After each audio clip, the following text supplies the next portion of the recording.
అందరికీ జై భీమ్. నేను రాజేష్ మహాసేన. ఈరోజు వైసీపీ అఫీషియల్ పేజ్లో ఒక పోస్ట్ పెట్టారండి. ఏంటి ఆ పోస్ట్ సారాంశం అంటే ఆగని అరెస్టులట.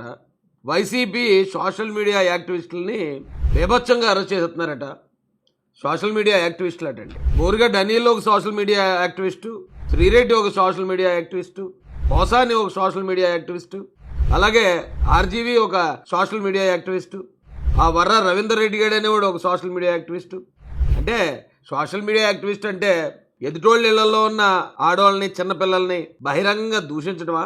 అయితే అలాంటి కోవకు చెందిన మరొకరిని రాత్రి వచ్చి ఎవరు ఎత్తుకెళ్లారని చెప్పి వైసీపీ సోషల్ మీడియాలో పెట్టారు. నిజానికి ఎవరైనా కిడ్నాప్ చేశారా లేకపోతే పోలీసులు అరెస్ట్ చేశారా అనేది వాళ్ళకి క్లారిటీ లేదని ఆ పోస్ట్ పెట్టారు.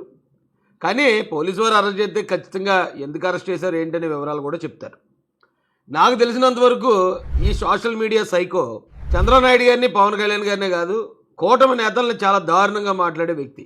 మా పులిహోర రాంబాబు, అంబటి రాంబాబుకి చాలా క్లోజ్ అనుచరుడు. ఎందుకంటే అంబటి రాంబాబు తిట్టిస్తుంటాడేమో ఇలాంటి వాళ్ళందరినీ పెట్టుకుని. ఇప్పుడు మనోడిని ఎవరో కిడ్నాప్ చేశారు, అరెస్ట్ చేశారని చెప్పి వైసీపీ అఫీషియల్ సోషల్ మీడియా గగ్గోలు పెడుతుంది. వివరాల్లోకి వెళ్తే ఇతని పేరు ప్రేమ్ కుమార్. వైసీపీ కార్యకర్తనని చెప్పుకు తిరుగుతూ ఉంటాడు. గతంలో ఇప్పుడు జగన్మోహన్ రెడ్డి గారు తనకు అనుకున్న పదవి ఏదో ఇవ్వలేదని చెప్పి జనసేన పార్టీలో చేరాడు. కొన్ని రోజుల తర్వాత ఏం జరిగిందో తెలియదు, మళ్ళీ జనసేన పార్టీ నుంచి మళ్ళీ వైసీపీలో చేరాడు. ఈ వైసీపీలో చేరిన దగ్గర నుంచి అందరినీ రారా పోరా అనుకుంటూ నోటుకు వచ్చినట్టు వాగుతూ ఉండేవాడు. ఈ క్రమంలో ఏమైందో ఏంటో తెలీదు, ఇతను సడన్గా తెలుగుదేశం పార్టీ కండువా వేసుకుని రోడ్డు మీద వెళ్తున్న కారులను ఆపుతున్నాడు. వీళ్ళ గ్యాంగ్లో ఒకడికి పోలీస్ క్యారెక్టర్ వేశాడు. క్యారెక్టర్ వేసి రోడ్డు మీద వెళ్తున్న వాళ్ళని ఆపి వాళ్ళ దగ్గర డబ్బులు వసూలు చేస్తున్నాడు. ఆ వీడియో చూశాను నేను. అయితే ఒకవేళ ప్యారడీ కోసం తీసాడా, ఎవరన్నా తిరగబడితే లేదండి ఇది ప్రాంక్ వీడియో అంటాడు, తిరగబడకపోతే డబ్బులు వసూలు చేస్తున్నాడేమో. మరి ఈ కారణంగా అరెస్ట్ చేశారా లేదా ఇతని మీద ఎవరైనా కంప్లైంట్ ఇచ్చారా ఏంటనే వివరాలు తెలియాల్సి ఉంది. ఒక వైఎస్ఆర్సీపీ కార్యకర్త తెలుగుదేశం పార్టీ కండువా వేసుకుని రోడ్డు మీద వెళ్తున్న కారులను ఆపి డబ్బులు వసూలు చేయడం ఏంటండి? అదేం ప్యారడీ, అదేం ప్రాంక్? మళ్ళీ ఒక అనుచరుడికి పోలీస్ యూనిఫామ్ వేసి, పోలీస్ గెటప్ వేసి, ఇలాంటి వాళ్ళందరికీ వైఎస్ఆర్సీపీ పార్టీ ఫుల్ సపోర్ట్ ఇస్తుంది. సోషల్ మీడియా యాక్టివిస్టులని బిరుదులు కూడా ఇస్తుంది. ఇందులో కొసమెరుపు ఏంటంటే ఈ ప్రేమ్ కుమార్ అనేవాడు మందకృష్ణ మాదిగ గారి శిష్యుడు. మందకృష్ణ మాదిగ గారికి చాలా క్లోజ్గా ఉంటాడు. మరి ఆ మందకృష్ణ గారన్న రే బాబు ప్రేమ్ కుమార్, ఏట్రా నాయన నువ్వు చంద్రబాబు నాయుడు గారిని కూటమి ప్రభుత్వాన్ని ఎంత దారుణంగా మాట్లాడుతున్నావు, నోరు ముయ్యరాని ఒకసారి చెప్పుంటే మాట్లాడకుండా ఉండేవాడేమో. మరి ఏ రోజు ఇలాంటి వాళ్ళని మందకృష్ణ గారు కంట్రోల్ చేసినట్టు ఎప్పుడు మేము చూడలేదు. ఒక పక్కన తెలుగుదేశం పార్టీకి అనుకూలం అంటూనే మరో పక్కన ఇలాంటి వాళ్ళని వైసీపీ పార్టీలో పెట్టి అదే తెలుగుదేశం పార్టీని, అదే చంద్రబాబు నాయుడు గారిని ఘోరాతి ఘోరంగా తిట్టిస్తారు ఈ మందకృష్ణ గారు. మరి డబుల్ గేమ్లు ఏంటో మాకైతే అర్థం కావట్లేదు. ఇలా ఎవడైనా చట్ట వ్యతిరేకంగా మేము వసూళ్లకు పాల్పడతాం, మేము కండువాలు మారుతాం, మేము రోడ్డు మీద వెళ్ళే కారులు ఆపుతాం, ఒకవేళ ఎవడైనా తిరగబడితే ప్రాంక్ వీడియో అంటాం అంటూ డ్రామాలు ఆడితే ఊరుకోవడానికి ఇది వైసీపీ ప్రభుత్వం కాదు, కూటమి ప్రభుత్వం. ఇక్కడ నారా లోకేష్ గారు ఇలా ప్రజలను వేధించే వాళ్ళ మీద చాలా కఠినమైన చర్యలు తీసుకుంటామని ఆల్రెడీ హెచ్చరించారు. అయినా కానీ వీళ్ళ బుద్ధి మారకుండా ఇంకా ఇలాగే ప్రవర్తిస్తూ ఉంటే చట్టం తన పని తాను చేసుకెళ్ళడం తథ్యం. వీళ్ళు ఎన్ని సెంటిమెంటల్ ఎమోషనల్ డ్రామాలు ఆడినా, లబోదిబోం అని గోల పెట్టినా, ఇలా ఎవడైతే ప్రజా జీవితానికి, ప్రజలకి అశాంతిని రగిలించేలా, శాంతి భద్రతలకు విఘాతం కలిగించేలా ఎవడైతే ప్రవర్తిస్తాడో వాళ్ళందరినీ కూడా అరెస్ట్ చేసి లోపల దొయ్యటం ఖాయం. అంటే మీడియా సంస్థల్ని, ముఖ్యంగా ఎలక్ట్రానిక్ మీడియా, నేషనల్ మీడియా సంస్థల్ని ఒక ప్రశ్న అడగాలనుకుంటున్నానంటే, నిన్న చంద్రబాబు నాయుడు గారు, పవన్ కళ్యాణ్ గారు కలెక్టర్లతో సమావేశం పెట్టారు. పెడితే ప్రతి మీడియా ఛానల్లోనూ, ప్రతి యూట్యూబ్ ఛానల్లో కూడా అదే న్యూస్. చంద్రబాబు నాయుడు గారు ఐఏఎస్ ఆఫీసర్లను అలాగన్నారు, పవన్ కళ్యాణ్ గారు కలెక్టర్లను ఇలాగన్నారు అనుకుంటూ బాగా రాశారు. చాలా మంచిది. అయితే ఈ రాష్ట్రానికి మైక్రోసాఫ్ట్ కంపెనీ వచ్చింది. డీప్ టెక్నాలజీకి సంబంధించిన సాఫ్ట్వేర్ కంపెనీలు ఈ రాష్ట్రానికి రాబోతున్నాయి. అలాగే 1,60,000 కోట్ల పెట్టుబడి పెట్టే ఒక స్టీల్ ఫ్యాక్టరీ కూడా అనకాపల్లి దగ్గర రాబోతుంది.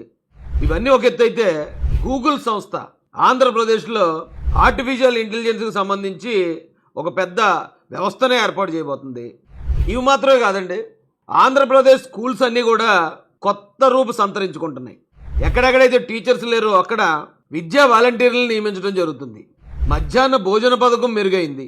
అలాగే students parents meeting only corporate స్కూల్స్లో, ప్రైవేట్ స్కూల్స్లో మాత్రమే జరుగుతాయి. అలాంటిది ఇప్పుడు గవర్నమెంట్ స్కూల్స్లో కూడా ఆ కల్చర్ని పరిచయం చేశారు. వీటన్నిటికీ కారణం ఎవరండి?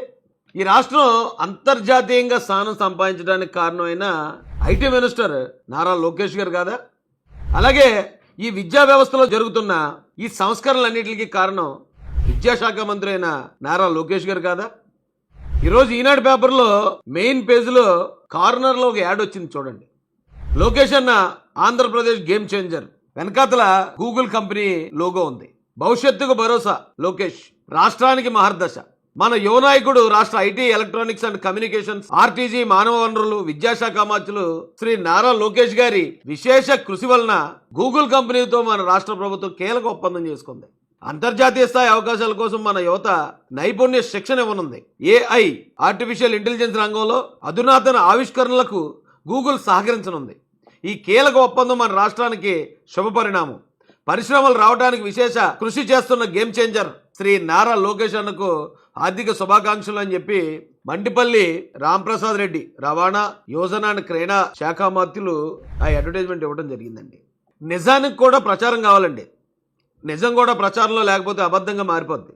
నారా లోకేష్ అనే ఒక యువ నాయకుడు కూటమి గెలిచిన తర్వాత, ఆయన మంత్రి అయిన తర్వాత పనిచేయట్లేదండి. కూటమి గెలవటానికి పనిచేశారు. యువగళం పేరుతో ఎన్నో హత్యా ప్రయత్నాలు, ఎన్నో దాడులు, అవమానాలు జరిగిన ఆ యువగళాన్ని ఆపడానికి సాక్షాత్తు నారా చంద్రబాబు నాయుడు గారిని అరెస్ట్ చేసి ఆయన్ని డైవర్ట్ చేద్దాం అనుకున్న ఎక్కడా వెనకడుగు వేయకుండా ఈ రాష్ట్రం కోసం నిలబడిన యువ నాయకుడు ఆయన. నాకు తెలిసింది ఏమనంటే, లోకేష్ గారు నాకు ఈ మీడియా ప్రచారం వద్దు, నా గురించి ఫోకస్ చేయొద్దు అని చెప్పారని. ఆయన చెప్పినా మనం ఆగకూడదండి. ఎందుకంటే నిజం కూడా ప్రచారంలో లేకపోతే అబద్ధంగా మారిపోద్ది. నేను ఈ మీడియా మిత్రులందరికీ హృదయపూర్వకంగా రిక్వెస్ట్ చేస్తున్నాను. నారా లోకేష్ గారు చేస్తున్న ఈ అద్భుతమైన సంస్కరణల్ని ప్రజలందరికీ తెలియజేసే బాధ్యత మీరు తీసుకోండి. ఇంత గొప్ప నాయకుడిని మన యువతకు పరిచయం చేయండి. మొన్న ఈ స్టూడెంట్స్ పేరెంట్స్ మీటింగ్లో నారా చంద్రబాబు నాయుడు గారు, నారా లోకేష్ గారు ఇద్దరు కలిసి పక్కపక్కనే కూర్చొని భోంచేశారు. భోంచేసిన తర్వాత తన తండ్రి తిన్న ఆకుని తానే, తన ఒక ఐటీ శాఖ మంత్రి అయినా, తన విద్యాశాఖ మంత్రి అయినా సరే, మనం ఎంత ఎత్తుకెదిగినా తల్లిదండ్రులను గౌరవించాలని అక్కడున్న విద్యార్థులకి ఆయన కార్యరూపంలో చూపించారండి. తన తండ్రి తిన్న ఆకుని తానే ఎత్తడం ద్వారా స్టూడెంట్స్లో విలువల్ని పెంపొందించే ప్రయత్నం చేశాడు ఆయన.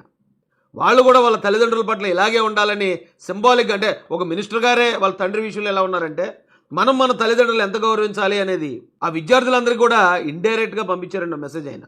అలాంటి వ్యక్తికి ఖచ్చితంగా 1కి 10 ప్రచారం ఉండాలి. ప్రతి ఒక్క మీడియా కూడా నారా లోకేష్ గారి డైలీ యాక్టివిటీస్ని, ఆయన చేసే మరో గొప్ప కార్యక్రమం ఏంటంటే, ఒక అడుగు దూరంలో మినిస్టర్ గారిని ఉంచారు. ప్రజా దర్బార్ పేరుతో సామాన్యుల్ని, ప్రతి ఒక్కరిని, వాళ్ళ ప్రతి సమస్యని కూడా అడిగి తెలుసుకుని వాటిని వెంటనే పరిష్కరించే కార్యక్రమాన్ని కూడా నారా లోకేష్ గారు రూపొందించారు. ఈ యువ నాయకుడు రేపు మన రాష్ట్ర భవిష్యత్తుకి బంగారు బాటలు వేస్తాడనే విషయం రాష్ట్ర ప్రజలందరికీ కూడా తెలియాలండి. మన రాష్ట్ర భవిష్యత్తు నారా లోకేష్ గారు.